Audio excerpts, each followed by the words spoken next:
కురిచిన వర్షాలకి ఇక్కడ కోవూరు టౌన్లో కోవూరు చెరువు పొర్లుకట్టంతా వీక్గా అయిపోయి అది దానివల్ల దాని కింద ఒక ఇంచుమించు ఒక 70 మంది కుటుంబాల దాకా ఇక్కడ కాపురం ఉన్నారు. వాళ్ళందరి ఇళ్లలోకి నీళ్ళు వచ్చాయి. దానికోసం అని చెప్పి బండ్ స్ట్రెంథనింగ్ చేయడం కోసం వీళ్ళని ఇక్కడి నుంచి ఖాళీ చేపించి రాత్రి కూడా పునరావాస కేంద్రంలో పెట్టడం జరిగింది.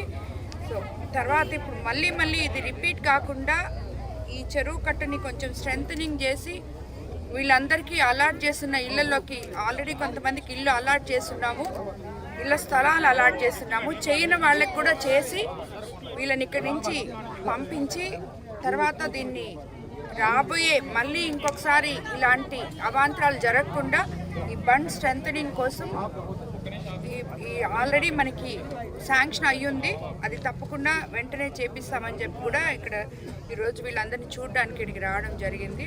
మొత్తం అందరూ హౌసింగ్ వాళ్ళు అందరూ కలిసి వీళ్ళని తీసుకుపోయి వేరే దగ్గర పెట్టిన తర్వాత ఈ బండ్ స్ట్రెంథనింగ్కి మన ఏఈలు అలాగే పెన్నా డెల్టా చైర్మన్ అందరూ కలిసి స్థానికులు అందరూ కలిసి దీన్ని తప్పకుండా వచ్చేసారి ఎటువంటి అవాంఛనీయ సంఘటనలు జరగకుండా దీన్ని తప్పకుండా చేస్తామని చెప్పి తెలియజేసుకుంటాం.